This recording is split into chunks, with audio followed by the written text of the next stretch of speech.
Bienvenue sur votre chaîne Info de l'Homme. Avant de commencer la vidéo, n'oubliez pas de vous abonner à notre chaîne en cliquant sur le petit bouton rouge situé en bas de votre petit écran et d'activer également la cloche de notification pour ne pas rater vos prochaines vidéos. Bon visionnage. Le groupe de soutien à l'islam et aux musulmans, SIM, détient un russe membre de la milice Vanier, selon un communiqué au nom de cette formation djihadiste transmis à l'AFP dans la nuit de dimanche à lundi. Durant la première semaine d'avril, nous avons capturé un soldat des forces russes Vanier dans la région de Ségou, dans le centre du Mali, indique ce texte en arabe.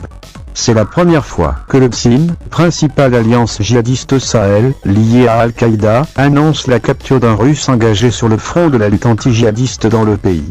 Ces forces meurtrières ont participé avec l'armée malienne à une opération de parachutage sur un marché dans le village de Mouranou. Ils ont affronté plusieurs moudjahidines avant d'encercler cette localité pendant 5 jours et tué des centaines de civils innocents, ajoute le texte.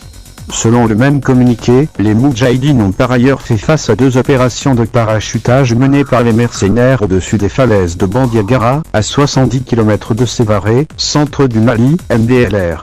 Les moudjahidines ont réussi à confisquer des armes des mercenaires qui ont pris la fuite.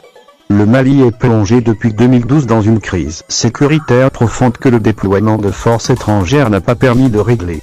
Dirigé par des militaires depuis août 2020, le pays a fait appel massivement à ce qu'il présente comme des instructeurs venus de Russie alors que les Occidentaux, Paris et Washington notamment, dénoncent la présence dans le pays de mercenaires du groupe privé russe Vanier, ce que démentent fermement les colonels maliens au pouvoir. Moura a été le théâtre fin mars d'une opération controversée de l'armée malienne.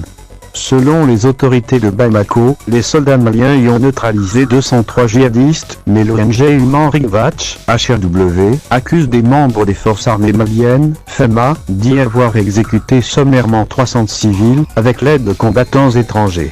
La mission de l'ONU au Mali, MINUSMA, demande depuis lors en vain aux autorités maliennes de l'autoriser à se rendre